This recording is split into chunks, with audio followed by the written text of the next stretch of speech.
representarem turbilhões de força em que a alma cria os seus próprios estados de imitação indutiva, atraindo para si mesma os agentes, por enquanto, imponderáveis na terra, de luz ou sombra, vitória ou derrota, infortúnio ou felicidade.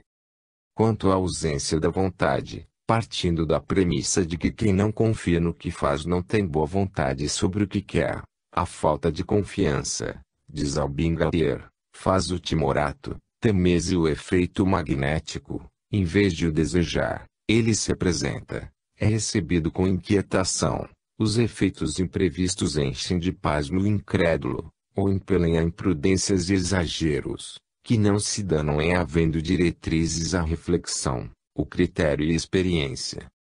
Concluímos generalizando, por extensão de tudo o que vimos, que só seremos bons passistas se, além dos caracteres anteriormente já analisados, possuirmos uma vontade firme e ativa, a qual é construída com ação e vivência consciente, e não só com palavras. 2. Quem recebe? Basicamente, dois são os personagens que se interligam no mecanismo do passe, o receptor e o doador. Por isso, o sucesso ou insucesso de um tratamento fluidoterápico depende, diretamente, do comportamento deles. Este é, sem dúvida, um raciocínio genérico, haja vista sabermos que vários fatores influem no processo, os quais nem ao menos se limitam à esfera material. Esses outros fatores serão objeto de estudo em momento próprio. No momento, veremos quem recebe. Sabemos que não apenas nós, os encarnados, recebemos os benefícios do passe. Quem tenha participado de reunião de desobsessão ou mesmo procedido leitura criteriosa das obras da codificação e suas subsidiárias, há de ter comprovado que os espíritos desencarnados igualmente se beneficiam desse bálsamo divino, tanto diretamente dos espíritos quanto com a ajuda dos encarnados.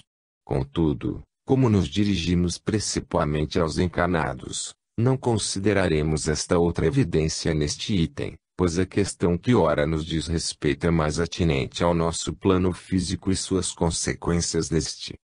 Como faremos nossas colocações de forma didática, ressaltamos que alguns tópicos serão analisados sem levar em consideração outras evidências. Contudo, sempre as mencionaremos pois, de fato, não serão desprezadas, senão destacadas para um melhor entendimento.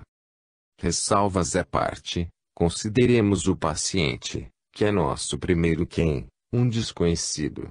Não sabemos de onde veio, por que veio, que religião professa, se acredita ou não nos espíritos, nem que tipo de problemas tem. Mas, sabemos o essencial, ele é o nosso próximo. E, se ali está, é porque, querendo ou não, acreditando ou sem acreditar, se dispôs a receber algo que, sem dúvida, é para nós, os médiuns, os dirigentes e as casas espíritas, um bom caminho para a prática do amor fraternal, desinteressado e cristão. Portanto, mãos à obra. Primeiro, nos conscientizemos de que devemos dar ao paciente, além do passe, tudo mais que é da maior importância: evangelho, orientação, desmistificação do tratamento e desmistificação dos ídolos, concitando a reforma interior e a compreensão dos fatos para, pelo conhecimento, não ser levado a vícios e equívocos que, embora costumeiros, são injustificáveis. Depois, não olvidemos que cabe a nós, os passistas, antes que ao paciente, o dever de saber o que fazemos, como fazemos e por que fazemos o passe, já que nem sempre aquele outro irá tomá-lo sabendo exatamente o que fazer ou como fazê-lo. Não podemos cair na desculpa de atribuir responsabilidades aos outros, relegando a nossa a escanteio. Afinal, assim como certos pacientes criam hábitos e vícios perniciosos por falta de orientação correta, o médium passista, pela falta de estudo, bom senso, ponderação e assiduidade, pode não apenas adquirir manias ridículas e antidoutrinárias como transmiti-las, inadvertida e perniciosamente, aos pacientes e companheiros desavisados. Como homens, sabemos que a administração do patrimônio orgânico é tarefa pessoal e intransferível, estando não apenas sua manutenção sob nossa responsabilidade, mas, igualmente, sua conservação dentro dos padrões de equilíbrio que a própria natureza nos indica. Quando, porém, o meio espiritual dominar o homem físico, os elementos medicamentosos da Terra estarão transformados na excelência dos recursos psíquicos e essa grande oficina achar-se-á elevada a santuário de forças e possibilidades espirituais junto das almas. Emmanuel. Desde então, que evoluamos em moralidade e conhecimentos, pórticos de alcandoradas possibilidades abrir-se-nos-ão, descortinando horizontes de harmonia e equilíbrio, num oceano de boas energias, onde tão acessível nos será receber benefícios espirituais quanto transferirmos tais bênçãos aos mais carentes. Retomando nossa linha de raciocínio inicial para sequenciar o estudo, podemos destacar, entre os que recebem pacientes com problemas físicos, pacientes com problemas espirituais, e pacientes com ambos problemas.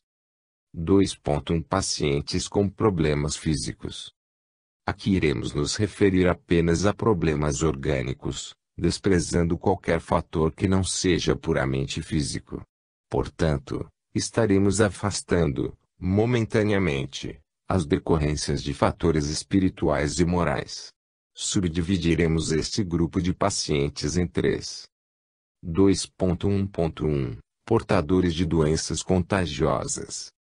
Recomendação de André Luiz: interditar, sempre que necessário, a presença de enfermos portadores de moléstias contagiosas nas sessões de assistência em grupo, situando-os em regime de separação para o socorro previsto, pois a fé não exclui a previdência. É evidente que a medida sugerida tem caráter puramente preventivo e jamais discriminatório, como há quem possa querer julgar. É lógico, não devamos expor alguém que venha em busca de um auxílio, ao contágio de um outro mal, tal como não será cristão dispor o contagiante, que igualmente busca ajuda, ao ridículo da execração de outrem. O bom senso nos indica que cuidados são necessários e devidos. A prudência nos sugere discernimento e tato. A razão nos solicita não só agir, mas reflexionar. Sejamos, pois, cristãos. Afinal, o portador de doença contagiosa já sofre uma espécie de isolamento que, mesmo sendo natural e involuntário, não deixa de ser constrangedor. E se sua doença for de longo curso, seu estado de ânimo, face a essa solidão, pode estar bastante abatido. Não sejamos nós, portanto, por imprudência, os agravantes desse estado. Hajamos com a razão, mas, sem esquecer que ela é má conselheira se desassociada do sentimento. Até mesmo em nome da prudência e do bom senso, o passe recomendado a esta categoria de doentes deve ser aplicado em caráter individual e reservado, com os cuidados cabíveis e recomendáveis para situações que tais. Uma observação importante merece ser destacada: o passista não deve simplesmente negar atendimento a pacientes dessa categoria por medo de contágio. Ao lado de certos cuidados que podem e devem ser tomados, uma ponderação do espírito Manuel Filomeno de Miranda vem a calhar: médicos e enfermeiros, assistentes sociais e voluntários, religiosos dedicados que se entregam às tarefas mais sacrificiais em sanatórios dos males de Addison, de Koch e de outras baciloses violentas, sem que o contato demorado com os pacientes lhes cause qualquer contágio, adquirem resistências imunológicas, enquanto outros, que não convivem com portadores de inumeráveis moléstias, de um para outro momento fazem-se vítimas das vigorosas doenças que lhes exterminam o corpo, em razão de se encontrarem no mapa kármico de cada um as condições propiciatórias para que se lhes manifestem os males que merecem e de que necessitam em razão dos delitos praticados e que são atenuados pela misericórdia do Senhor, já que o amor é mais poderoso do que a justiça, que por aquele se faz comandada. 2.1.2 Portadores de doenças não contagiosas. Como o paciente aqui enquadrado não expõe outros a riscos de contágios, seu atendimento poderá ser feito tanto de forma individualizada quanto em grupo, dependendo do tratamento e das técnicas a serem usadas.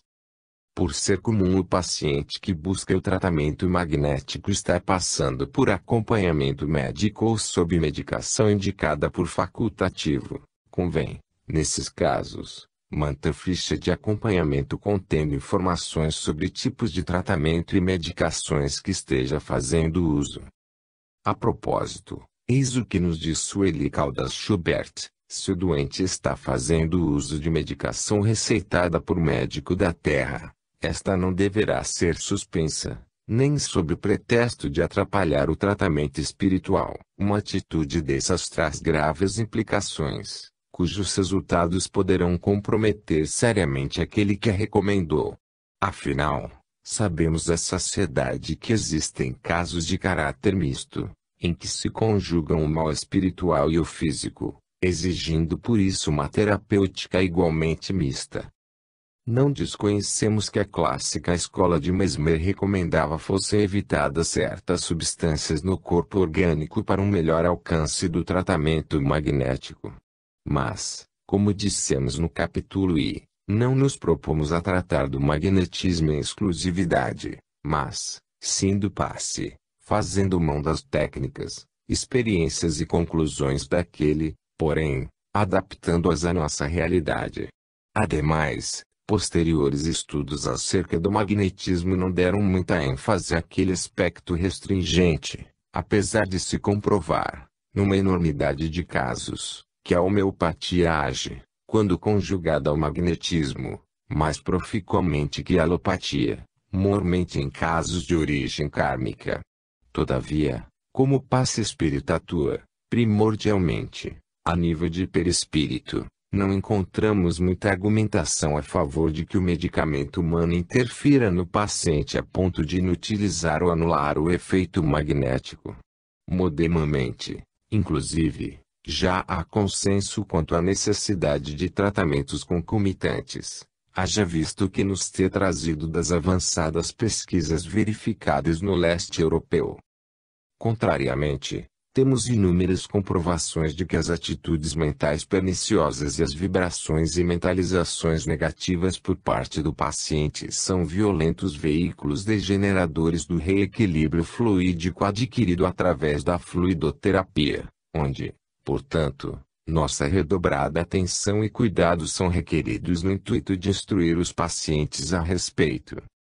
2.1.3 Portadores de doenças desconhecidas.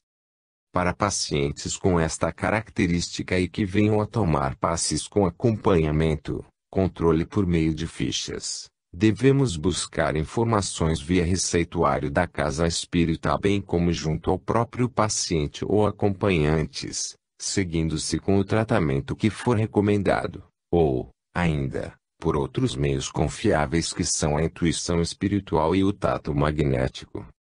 Dispensado dizer que as observações apresentadas no item anterior são igualmente extensivas a este grupo, assim como, informados da possibilidade de contágio, se interpolarão os cuidados recomendados na matéria do primeiro item, 1.1.1, deste capítulo. 2.2 Pacientes com problemas espirituais. Nesta oportunidade nos deteremos nos problemas eminentemente espirituais, abstraindo-nos, portanto, das injunções orgânicas. É comum observarmos que parte dos pacientes englobados neste grupo sente uma certa aproximação à influência quando recebe o passe. O espírito André Luiz, entre mentes, nos recomenda que devemos interromper as manifestações mediúnicas no horário de transmissões do passe curativo. Além de ser uma recomendação prudente, é de uma aplicação, diríamos, intransigentemente necessária. Sem tal cuidado, muito dos melhores esforços fica seriamente comprometido, em especial quando se trata de passes em cabines coletivas ou quando não está a dirigir os trabalhos pessoa de elevada moral e conhecimento doutrinário seguro. Posteriormente trataremos desse assunto. Neste grupo faremos igualmente 3 subdivisões. 2.2. 1. De origem perispirítica, ou kármica. Como somos hoje o resultado da autoconstrução promovida nas experiências pretéritas, trazemos para esta vida mazelas que encontram suas origens nos desequilíbrios que patrocinamos alures. Sendo nosso perispírito o agente arquivador dos reflexos desses desequilíbrios, é por seu intermédio que se verifica a transposição das chamadas injunções kármicas, fazendo refletir no corpo orgânico de hoje as consequências dos desvios perpetrados ontem. É a lei de causa e efeito. Exemplificamos. Uma criatura que apresente problemas pulmonares de nascença pode ter sido uma alma viciada em fumo em precedente existência, pessoas com sérios distúrbios intestinais, sem cometerem excessos que favoreçam tal quadro hoje, por certo, encontrarão nas glotonarias do passado justificativas bem lógicas para suas atuais patologias. Indivíduos com dores de cabeça violentas e permanentes, sem qualquer explicação clínica, encontram nas vidas anteriores as causas matrizes, cânceres, aleijões, demências, lepras, asmas, epilepsias, deformidades congênitas e tantas outras situações que, diversas vezes, não encontram qualquer justificativa em causas presentes, indubitável serão racionalmente explicadas como de origem kármica. Pela natureza pretérita da doença, fácil se concluir nem sempre ser possível grandes conquistas, inclusive com a fluidoterapia.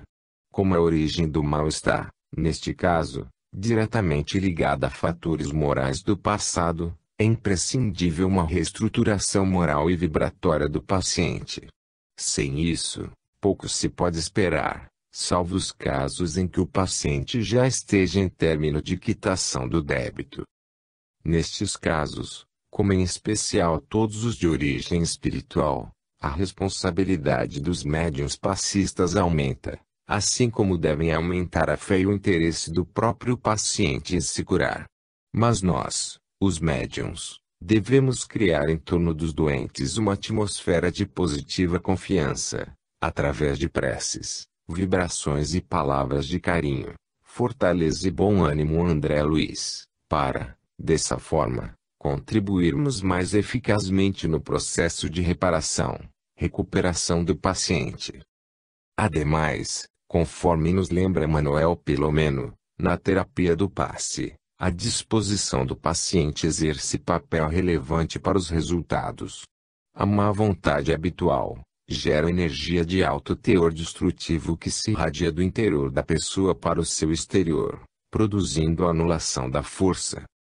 Como vimos, a efetiva participação do paciente é fundamental, não apenas nessas, como em outras situações. Por outro lado, se em outros casos a participação do passista é muito importante, neste é de inegável valor. Afinal, o perispírito do paciente carece de fluidos tanto do plano espiritual quanto do material, sendo que estes últimos apenas são fornecidos pelos médiuns. Por serem os fluidos dos médiuns, em termos de vibração, de equivalência igual ao do paciente mas tecnicamente harmoniosos, a renovação fluídica que se verificará pelo passe favorecerá o estabelecimento das condições de cura ou, quando pouco, de manutenção da carga fluídica, então renovada. Daí, em tais casos, o comum haver-se a ação fluídica superar a ação oriunda da farmacopeia e dos tratamentos médico-hospitalares pois, via de regra, bom número desses casos só obtém da medicina tradicional resultados apenas satisfatórios e de forma intermitente. Uma regra geral, todavia, se sobressai, este tipo de paciente quase sempre requer tratamento de longo prazo, o que não quer dizer não haja curas quase instantâneas em pacientes tais. Isto porque nos encontramos em nível de provas e expiações e, muitas vezes, Passamos por sofrimentos que são a resposta do preceito evangélico. Se a vossa mão ou o vosso pé vos é objeto de escândalo, cortai-os e lançai-os longe de vós. Melhor será para vós que entreis na vida tendo um só pé ou uma só mão, do que terdes dois e serdes lançados no fogo eterno. Lembramos, todavia, que estes pacientes têm de trabalhar seriamente em prol de suas reformas morais, sempre. Quanto aos passes aqui aplicados, tanto podem ser individuais quanto coletivas, mas existem casos mais graves em que o bom senso recomenda-se opte pelos aplicados individualmente. 2.2.2 De origem obsessiva. Uma grande parte dos espíritas, quando encontra alguém com problemas obsessivos, recomenda-lhe participar de reunião de desobsessão, com frases tipo: você precisa ir para a mesa desenvolver, ou você dá passividade ou vai se dar mal, ou ainda lá no centro tem um médium que tira esse espírito bem ligeirinho. Antes que tudo, reunião de desobsessão não é reunião pública nem a sua parte prática devem comparecer os obsidiados, conforme recomendam os espíritos e a experiência o comprova. Reunião de desobsessão é reunião privada, onde médiuns, que devem ser equilibrados, se reúnem no intuito de auxiliarem os espíritos sofredores, encarnados e desencarnados, orando e vibrando em favor dos mesmos. O que pode e deve haver é uma parte doutrinária, pública, para levar o evangelho aos pacientes obsidiados, lhes obsequiando o passe ao final. Desenvolver a mediunidade, por sua vez, é educá-la, dirigi-la com sabedoria e consciência e não colocar-se uma pessoa numa mesa para incorporar o obsessor. Ora, se alguém está perturbado por obsessão, claro se encontra sob o jugo de espíritos imperfeitos, dos quais não tem sabido se desvencilhar. Como, então, propor a essa criatura a desenvoltura de suas possibilidades medianímicas se elas também estão sob domínio inferior? Correto será primeiro sanar o clima espiritual para só depois fazer encaminhamento à educação mediúnica, sob pena de facilitar mais ainda o obsidiado ao domínio daquele S de quem se está a querer fugir. Lamentavelmente temos observado que nem sempre se dá a importância devida ao passe na terapia desobsessiva. De ordinário verificamos que o passe só tem se revestido de seus reais valores quando se trata de atendimento para a cura ou alívio de dores e mal-estares físicos. De outra forma, o que é mais lastimável, tem sido considerado como um mero complemento de reunião doutrinária ou como, pasme-se, criação ritualística do espiritismo, doutrina que não tem nem se coaduna com rituais de quaisquer tipos ou natureza, para substituir o sentido atribuído à hóstia católica. O passe, no tratamento desobsessivo, é de capital importância. Não apenas o passe coletivo, de cabine, espiritual, como usualmente é chamado, mas, para vários casos, o passe onde o magnetismo do médium, unido aos fluidos dos espíritos, é aplicado de uma forma bem própria e racional. Em suma, o passe misto magnético é um misto. A doutrinação evangélica, conforme já dito anteriormente, é tão ou mais importante que o passe, pois tem o papel indispensável de renovar as disposições íntimas do obsidiado e do obsessor, favorecendo, assim, o rompimento das ligações mento-magnéticas estabelecidas entre eles, por meio da elevação do padrão vibratório de ambos. O passe, em tais casos, fornece fluidos para a renovação do clima fluídico do obsidiado, predispondo a manutenção das bênçãos em si mesmo. É óbvio que, a depender do caso, o tipo ou a técnica do passe poderá variar. Pacientes submetidos a processos de subjugação normalmente terão um tratamento mais trabalhoso e prolongado. Os passes para eles serão bem diversos, com predominância dos fluidos magnéticos. Porém, como medida complementar, os nomes desses pacientes deverão estar inscritos nos livros de preces das instituições que fazem reuniões de desobsessão ou de atendimento espiritual à distância, lembrando que, em todo caso, O verdadeiro livro de preces deve ser o coração do médium, pleno de amor e de boas vibrações em favor não só do obsidiado como do obsessor. Fator relevante é que os passes nos pacientes com problemas obsessivos atingem igualmente os obsessores. E como eles são também saturados de bons fluidos, se renovam, se houver predisposição para tal, ou se controlam, como se dominados por uma força estranha, ou, ainda, em algumas situações, fogem espavoridos, largando a presa por momentos, os quais serão valiosíssimos se bem aproveitados pelos doutrinadores, passistas e pacientes. Corroborando, nos diz Antônio J. Freire, o magnetismo, quando aplicado com proficiência e bondade, pode prestar relevantes serviços a estes espíritos sofredores. Por vezes, ficam curados numa só sessão. As preces são de magnífico efeito auxiliar, conjuntamente com as aplicações magnéticas a fim de expurgar o perispírito da parte etérica que ainda lhe esteja agregada, o que se consegue com os passes magnéticos dispersantes. Para facilitar o entendimento, voltamos a buscar a palavra do Espírito Manuel Filomeno, o qual nos apresenta um precioso estudo sobre o tema, nos comportamentos obsessivos, as técnicas de atendimento ao paciente. Além de exigirem o conhecimento da enfermidade espiritual, impõem ao atendente outros valores preciosos que em outras áreas da saúde mental não são vitais.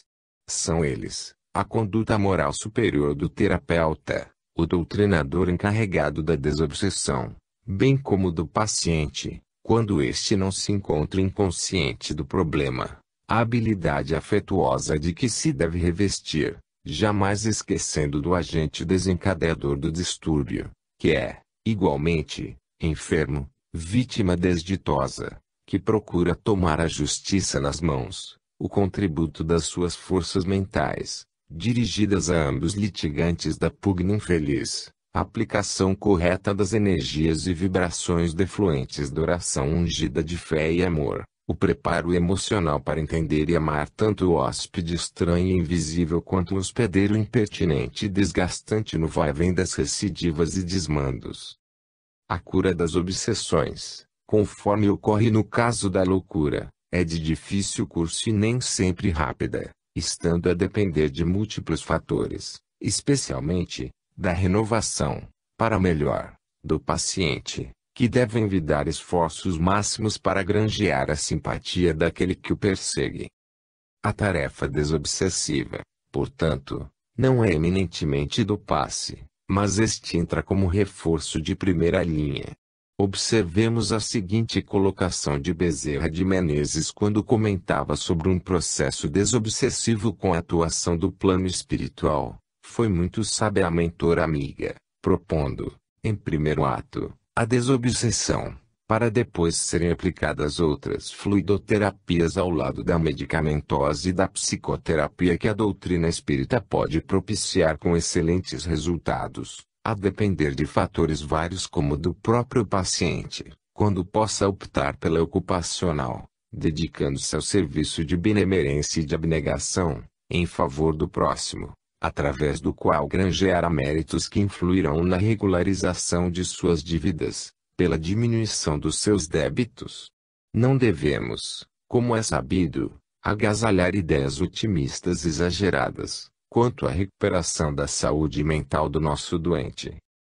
2.2.3 Decorrente de desvios morais.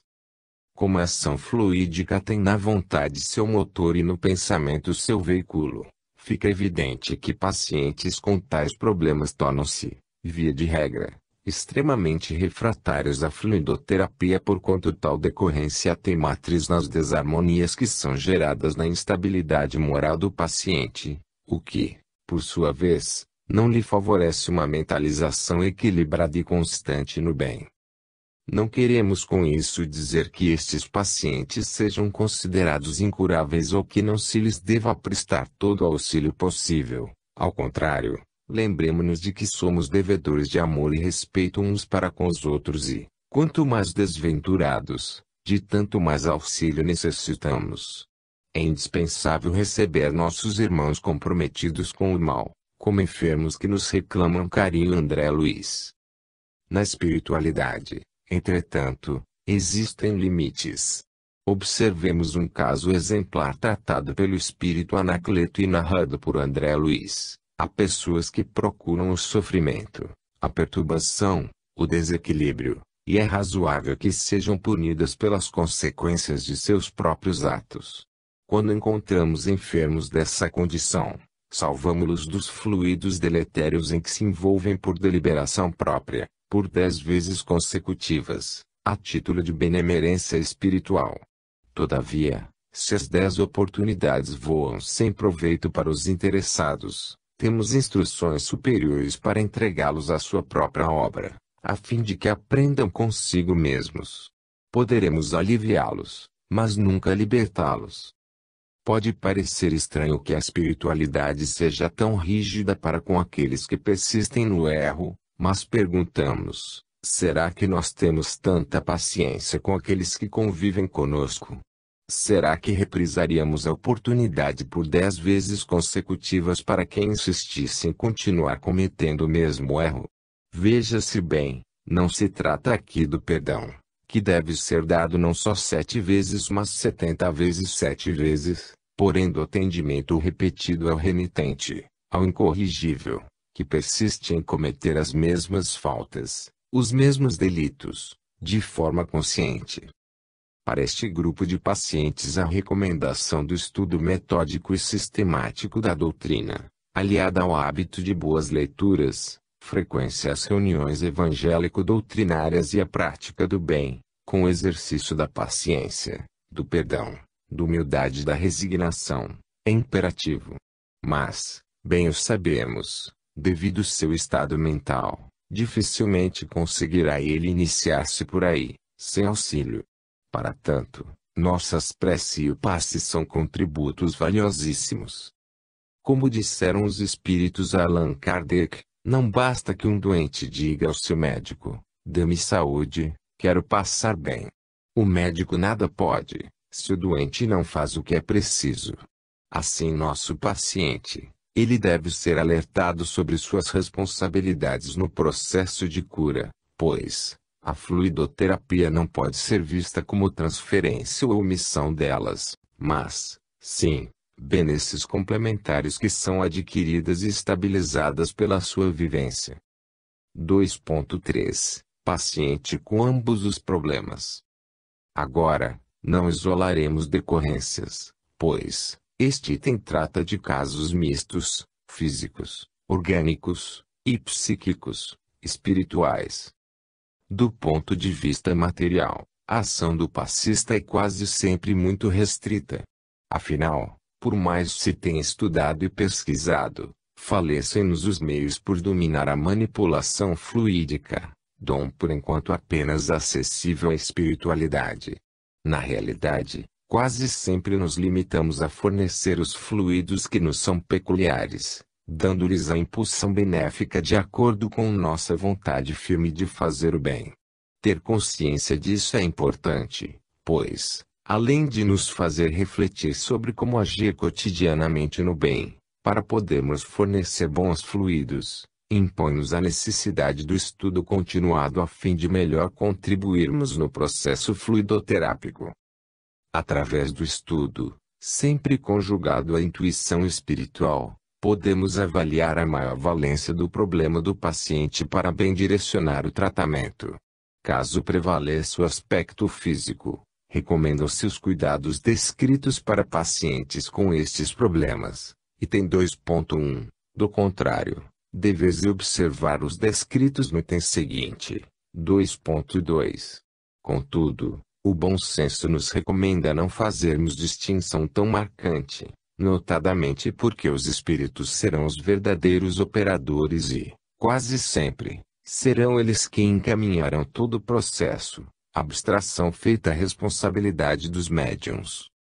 Neste grupo de pacientes teremos tratamentos conjugados, os quais só a análise caso a caso poderá determinar o caminho a seguir. É sempre bom lembrar, todavia, que nada nem nenhum tratamento fluidoterápico pode ser tão técnico que descuide dos princípios básicos do amor cristão e da fé em Deus. 3. Quem doa? Na cura, nós somos o aparelho e, falando de forma simples, temos de estar sempre nos esforçando para nos tornarmos melhores receptores. O poder que traz a cura começa como um espírito puro, como uma energia pura, que tem de ser reconduzida, enfraquecida, transformada, tornada mais grosseira, num certo sentido, antes que possa ser transmitida para fulana, que veio para ser curada, Dudley Blades. Ao contrário do que se poderia imaginar, esta citação é de um pastor presbítero inglês e não de algum autor espírita. Inclusive, na obra A Energia Espiritual e Seu Poder de Cura, ele comenta sobre reencarnação, é favorável, mundo espiritual, espíritos, e tem uma visão muito feliz sobre as bênçãos de Deus em relação a nós. De suas palavras apreendemos a importância de nos melhorarmos como doadores, pois apesar de mostrarmos repetidas vezes que o papel do médium no tratamento do passe é, dentro de certos ângulos, mais de canal que necessariamente de gerência, apregoarmos que o resultado do passe independe do médium que o aplica, além de ser um ponto de vista sem base doutrinária, será motivo para que o médium se acomode, não encontrando ele por que se esforçar por melhorar-se. Ao contrário, que a doutrina ensina é que ele deve adotar hábitos salutares, eliminando os vícios, vigiando as emoções e sentimentos, aplicando-se ao estudo, à meditação e à prece, cultivando intenções nobres, enfim, trabalhando pelo seu aperfeiçoamento moral para que possa ser instrumento útil dos companheiros espirituais no amparo às necessidades humanas. Dalva Silva Souza. Por isso mesmo, deve o magnetizador contar com boa saúde, sua vontade deve ser firme, a fé na ciência que professa, absolutamente inquebrantável, sua conduta deve ser inobjetável, seus costumes moderados e, ademais, ser um ser humano disposto sempre a sacrificar-se por seus semelhantes. Malcolm Malik. Dentro dessa sequência, Paul Clement Agote nos afirma que o essencial, para magnetizar de uma maneira benéfica, é um equilíbrio moral, intelectual e físico satisfatório. Se o moral é ao mesmo tempo firme e sensível, se o intelecto é lúcido e culto, se os mecanismos fisiológicos são robustos, profusamente radioativos, os resultados serão máximos. Mas, repito, a retidão da intenção, seu ardor e um estado de saúde normal bastam. Prosseguindo mais adiante, a insônia, a intoxicação alimentar, a insuficiência respiratória enfraquecem consideravelmente a tensão de exteriorização.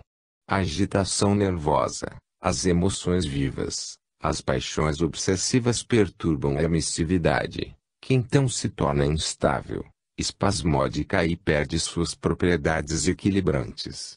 Como vimos, no final ressurge a tensão que, da parte do passista, implica a qualidade de sua participação no processo fluidoterápico. Sem dúvida, o passista é peça-chave nos tratamentos fluídicos.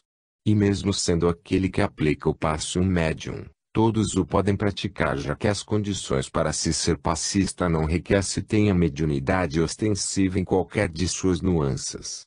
Tal nos afirma Leon Denis, como Cristo e os apóstolos, como os santos, os profetas e os magos, todos nós podemos impor as mãos e curar, se temos amor aos nossos semelhantes e o desejo ardente de os aliviar.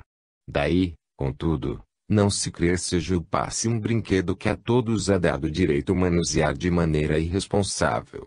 Como diz Roque Jacinto, ninguém recebe uma graça ou um acréscimo especial da misericórdia divina para ser, aqui na Terra, um passista comum. E no mesmo sentido, ninguém, para essa atividade normal, traz missão especialíssima. Conscientização das responsabilidades, portanto, a tarefa é inadiável. O espírito André Luiz, em diálogo com o mentor Alexandre, examinando a participação dos espíritos nos processos da fluidoterapia, pergunta: Esses trabalhadores apresentam requisitos especiais?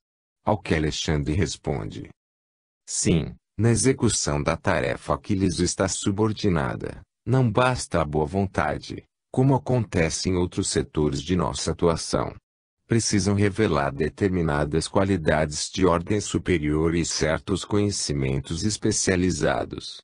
O servidor do bem, mesmo desencarnado, não pode satisfazer em semelhante serviço, se ainda não conseguir manter um padrão superior de elevação mental contínua, condição indispensável à exteriorização das faculdades radiantes. Isto coloca com a liminar clareza a posição de conhecimentos e esforços dos espíritos nesta tarefa que, na nossa ótica puramente material, se nos parece tão simples, tão mecânica. Para nos posicionar no outro ponto da questão, o do médium passista, André Luiz indaga: os amigos encarnados, de modo geral, poderiam colaborar em semelhantes atividades de auxílio magnético? A resposta é primorosa. Todos, com maior ou menor intensidade, poderão prestar concurso fraterno, nesse sentido, porquanto, revelada a disposição fiel de cooperador a serviço do próximo, as autoridades de nosso meio designam entidades sábias e benevolentes que orientam, indiretamente, o neófito, utilizando-lhe a boa vontade e enriquecendo-lhe o próprio valor. São muito raros, porém, os companheiros que demonstram a vocação de servir espontaneamente. Muitos, não obstante bondosos e sinceros nas suas convicções, aguardam a mediunidade curadora, como se ela fosse um acontecimento miraculoso em suas vidas e não um serviço do bem, que pede do candidato o esforço laborioso do começo. Se, por um lado, temos de reconhecer a seriedade do trabalho dos passes, que nos requer estudos, tanto da doutrina quanto especializados, e esforço laborioso para o grande desiderato, podemos estar tranquilos quanto a nos vincularmos nas tarefas do passe, pois os orientadores da espiritualidade procuram companheiros, não escravos. O médium digno da missão do auxílio não é um animal subjugado à canga, mas sim um irmão da humanidade e um aspirante à sabedoria. Deve trabalhar e estudar por amor, aulos. Portanto, todas as pessoas dignas e fervorosas, com auxílio da prece, podem conquistar a simpatia de veneráveis magnetizadores do plano espiritual, que passam, assim, a mobilizá-las na extensão do bem. É importante não esquecer essa verdade para deixarmos bem claro que, onde surge a humildade e o amor, o amparo divino é seguro e imediato. Aulos. Analisando o papel do doador nas atividades do passe, iremos estudar separadamente os médiuns e os espíritos. 3. 1. Os médiuns. Com serenidade concluímos que no campo do passe há espaço para todos. Lembremos-nos, todavia, que ser médium é ser ajudante do mundo espiritual. E ser ajudante em determinado trabalho é ser alguém que auxilie espontaneamente, descansando a cabeça dos responsáveis. Emmanuel. Aos médiuns, portanto, o estudo da constituição humana lhes é naturalmente aconselhável, tanto quanto ao aluno de enfermagem, embora não seja médico, se recomenda a aquisição de conhecimentos do corpo em si. E do mesmo modo que esse aprendiz de rudimentos da medicina precisa atentar para a asepsia do seu quadro de trabalho, o médium passista necessitará vigilância no seu campo de ação, porquanto de sua higiene espiritual resultará o reflexo benfazejo naqueles que se propõem a socorrer. Eis porque se lhe pede a sustentação de hábitos nobres e atividades limpas, com a simplicidade e a humildade por alicerces. André Luiz. Por outro lado, o receio de se ser visto pelos não espíritas como meros gesticuladores ou magos curandeiros não deverá encontrar respaldo em nossos sentidos, pois o que deveras conta é a nossa participação efetiva no socorro aos necessitados. Ademais, existe a visão espiritual da questão. Os passistas afiguravam-se-nos como duas pilhas humanas deitando raios de espécie múltipla, a lhes fluírem das mãos, depois de lhes percorrerem a cabeça. André Luiz.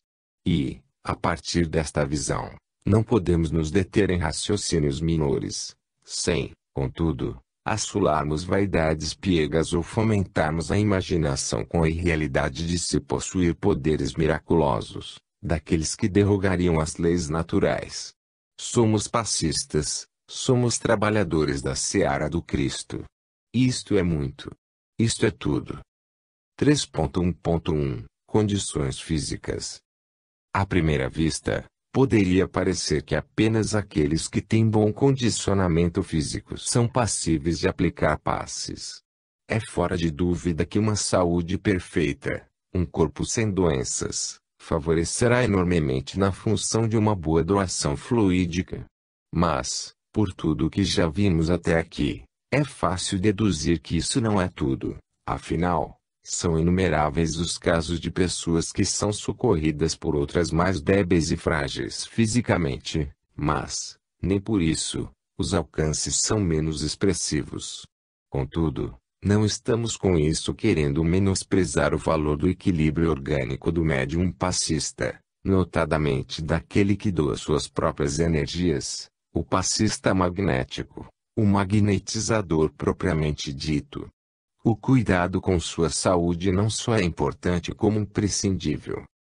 Vejamos como pensa Michaelis: um corpo sem saúde não pode transmitir aquilo que não possui. A sua irradiação seria fraca, ineficaz e mais nociva do que útil, para si e para o paciente.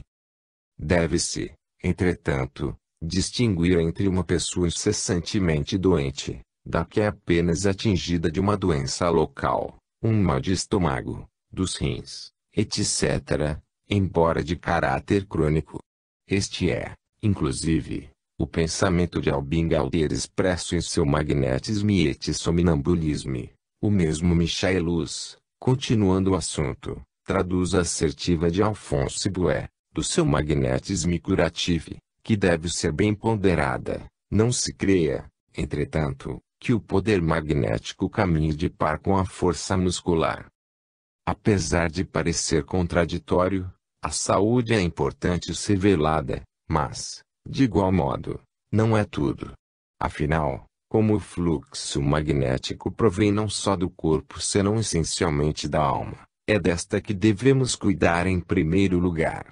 Só que é indissociável cuidar de uma sem o zelar da outra. Outro sim. O estado físico, por si só, não diz tudo o que precisa ser observado. Já dissemos, alhures, que a mentalização negativa destrói, desintegra, perturba nossas camadas fluídicas equilibradas e equilibrantes, donde é fácil concluir que o físico não é sobrevalente ao estado mental. Muitas vezes, não conseguimos evitar o acometimento de certas doenças em nós mesmos, visto podermos ingerir algo deteriorado sem o percebermos e isso nos complicar a saúde, por exemplo.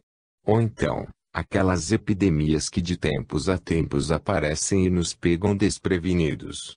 Até aí está relativamente justificado o problema verificado em nossa saúde, sem, com isso, termos comprometido nossa moral. Mas, existem outras situações que não nos eximem das responsabilidades decorrentes. A fiscalização dos elementos destinados aos armazéns celulares é indispensável, por parte do próprio interessado em atender às tarefas do bem.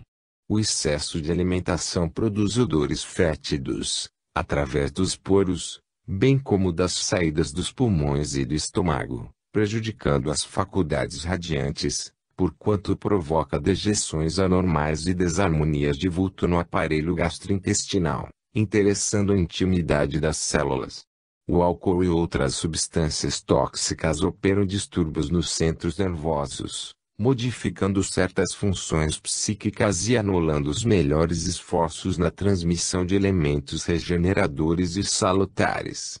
Esta colocação do espírito Alexandre nos adverte para algumas das coisas que devemos ter cuidado, a fim de não comprometermos nosso corpo somático nem o trabalho de assistência via passes.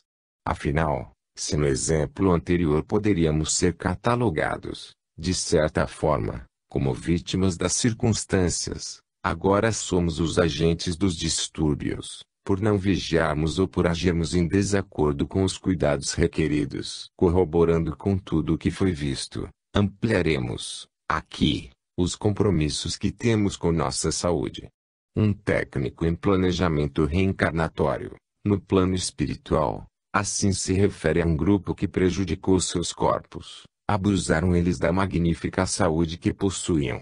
Saúde, bem inapreciável de que o homem desdenha, fingindo ignorar que se trata de um auxílio divino que a solicitude do Altíssimo concede às criaturas. Sem a mínima demonstração de respeito à autoridade do Criador, aqueles nossos inditosos irmãos envenenaram os fardos preciosos com excessos de toda a natureza. Desnecessário dizer que, se para a vida como um todo a falta de cuidados com a saúde tem repercussões que tais, imaginemos o que ocorre a nível das disposições fluídicas em face da urgência de determinados trabalhos fluídicos. Por tudo isso, existe um coro uníssono e universal a respeito. Frei Wachsmann nos sintetiza que, de um modo geral, deve-se evitar tudo quanto importa no desgaste ou perda de energia, excessos sexuais, trabalhos demasiados, alimentação imprópria, hiperácida, hipercarnívora, energética, bem como o álcool, a nicotina e os entorpecentes de toda a espécie. Deve-se, enfim, viver mais naturalmente e adquirir melhores qualidades.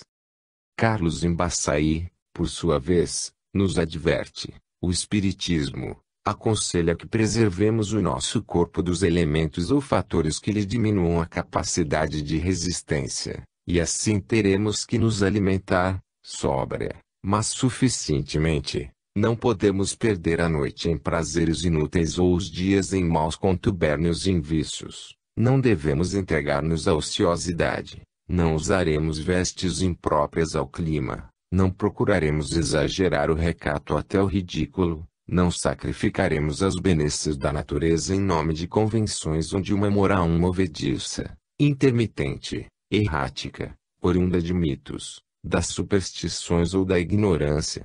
É, enfim, nosso dever, promover a robustez, entreter a saúde, alimentar a existência por meio do exercício físico. Consideraremos, separadamente, as condições para as crianças e para os idosos. A questão do deficiente mental, abordaremos no item 3.1.3 adiante. 3.1.2 Condições morais. Eis o que o codificador nos indica a respeito: se o médium, do ponto de vista da execução, não passa de um instrumento, exerce, todavia, influência muito grande, sob o aspecto moral. A alma exerce sobre o espírito livre uma espécie de atração, ou de repulsão, conforme o grau da semelhança existente entre eles. As qualidades que, de preferência, atraem os bons espíritos são a bondade, a benevolência, a simplicidade do coração, o amor ao próximo, o desprendimento das coisas materiais. Os defeitos que os afastam são o orgulho, o egoísmo, a inveja, o ciúme, o ódio, a cupidez, a sensualidade e todas as paixões que escravizam o homem à matéria. Além disso, a porta que os espíritos imperfeitos exploram com mais habilidade é o orgulho, porque aqui a criatura menos confessa a si mesma. O orgulho tem perdido muitos médiuns dotados das mais belas faculdades. Na Revista Espírita de outubro de 1867, Kardec publicou uma mensagem do Abade Príncipe de Oenloe muito interessante. Conforme o estado de vossa alma e as aptidões do vosso organismo, podeis, se Deus vos permitir, tanto curar as dores físicas quanto os sofrimentos morais, ou ambos. Duvidais de ser capaz de fazer uma ou outra coisa, porque conheceis as vossas imperfeições. Mas Deus não pede a perfeição, a pureza absoluta dos homens da terra. A esse título, ninguém entre vós seria digno de ser médium curador. Deus pede que vos melhoreis, que façais esforços constantes para vos purificar e vos leve em conta a vossa boa vontade. Melhorai-vos pela prece, pelo amor do Senhor, de vossos irmãos, e não duvideis que o Todo-Poderoso não vos dê as ocasiões frequentes de exercer vossa faculdade mediúnica. Até lá orai, progredi pela caridade moral, pela influência do exemplo. Nota: a oportunidade. O codificador indagou ao espírito Enonai, sonâmbula de uma lucidez notável, a qual ele conhecera quando encarnada. 27. O poder magnético do magnetizador depende de sua constituição física. Sim, mas muito de seu caráter. Numa palavra, depende de si próprio. 30. Quais as qualidades mais essenciais para o magnetizador? O coração, as boas intenções sempre firmes, o desinteresse. 31. Quais os defeitos que mais o prejudicam? As más inclinações, ou melhor, o desejo de prejudicar. É Kardec quem comenta: o fluido espiritual será tanto mais depurado e benfazejo quanto mais o espírito que o fornece for puro e desprendido da matéria. Compreende-se que o dos espíritos inferiores deva aproximar-se do homem e possa ter propriedades maléficas, se o espírito for impuro e animado de más intenções. Pela mesma razão, as qualidades do fluido humano apresentam nuances infinitas, conforme as qualidades físicas e morais do indivíduo. É evidente que o fluido emanado de um corpo malsão pode inocular princípios mórbidos ao magnetizado. As qualidades morais do magnetizador, isto é, a pureza de intenção e de sentimento, o desejo ardente e desinteressado de aliviar o seu semelhante, aliados à saúde do corpo, dão ao fluido um poder reparador que pode, em certos indivíduos, aproximar-se das qualidades do fluido espiritual. Reveste-se de fundamental importância o registro acima pelas conclusões que albergam. Entre outros, Kardec nos confirma o valor da moral ante a qualidade dos fluidos, a qual pode transubstanciar nossos fluidos animais em quase espirituais. A essas alturas, lembramos uma citação que vimos a Loures: há mediunidades extraordinárias, mas poucos médiuns extraordinários. 296. Sem dúvida, ela se presta a várias interpretações, mas uma delas vem a calhar ao nosso caso. Existem, deveras, mediunidades extraordinárias, quanto ao sentido, quanto ao alcance e quanto ao espetáculo. Mas, médiuns extraordinários, anônimos servidores do Cristo, que fazem e cumprem seus deveres sem estardalhaços, sem personalismos, sem vaidades ou outros sentimentos menos nobres, esses são poucos. Entretanto, não sejamos tão pessimistas, eles existem. E nós, eu e você, poderemos ser um deles. Sabe de quem depende isso? De nós apenas. Mas como? Pode ser perguntado. Com o nosso esforço, pela melhora moral nossa, e os espíritos superiores, esses nos ajudarão. Sim, pois que já nos ajudam, mesmo sem nos melhorarmos. Apenas não os percebemos porque nos sintonizamos em frequências diferentes, por opção própria. Eles estão sempre prontos. Infelizmente, nós é que quase nunca estamos à disposição deles. Como dois só conseguem quando os dois querem, é necessário que queiramos, pois os espíritos superiores o querem, com certeza, pelo que fica faltando só a nossa parte. Vale ser lembrado, contudo, que querer é ter disposição, boa vontade e ação, e não apenas dizer quero, e cruzar braços. Observemos agora, o que nos diz o espírito Alexandre: o servidor do bem, mesmo desencarnado, não pode satisfazer em semelhante serviço, do passe, se ainda não conseguir manter um padrão superior de elevação mental contínua, condição indispensável à exteriorização das faculdades radiantes. O missionário do auxílio magnético, na crosta ou aqui em nossa esfera, necessita ter grande domínio sobre si mesmo, espontâneo equilíbrio de sentimentos, acendrado amor aos semelhantes, alta compreensão da vida, fé vigorosa e profunda confiança no poder divino. Na esfera carnal, a boa vontade sincera, em muitos casos, pode suprir essa ou aquela deficiência, o que se justifica, em virtude da assistência prestada pelos benfeitores de nossos círculos de ação ao servidor humano, ainda incompleto no terreno das qualidades desejáveis. Todavia, não pensemos que isso só se aplica aos médiuns e aos espíritas. A moral é chave fundamental para todos. Observe-se, por exemplo, o que nos diz George W. Meek: os curandeiros são